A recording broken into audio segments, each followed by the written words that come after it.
Another day, another blessing. Like 3 days ago po, kami po ay na-aksidente sa motor. So, sobrang parang gumuho na yung mundo ko.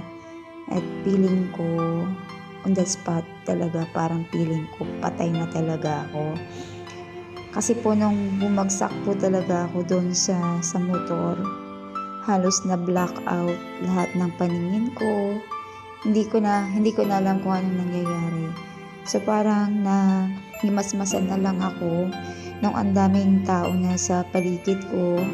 Tapos ang dami nang kumukuha ng video, ang daming nagtatanong kung okay ako. Pero po, wala po ako sa ulirad ko. Kumbaga, parang naririnig ko lang sila, pero parang hindi ko sila nakikita.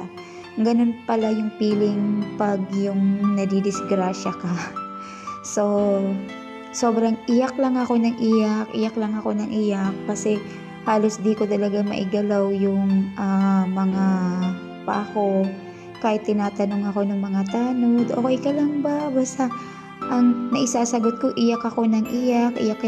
Sobrang takot, sobrang trauma. Hindi ko, like mixed emotion talaga siya na hindi ko talaga ma-explain.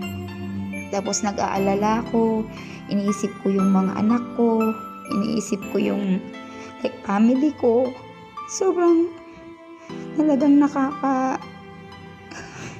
sobrang takot. Sabi ko, ganito pala yung feelings pag yung kumbaga parang nasa bingit ka ng kamatayan. Hindi ko alam kung ano tama ba yung term na tawag doon.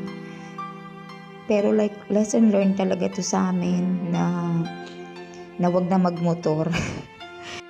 At syempre po, maraming salamat po Heavenly Father for another life, chance na mabuhay pa.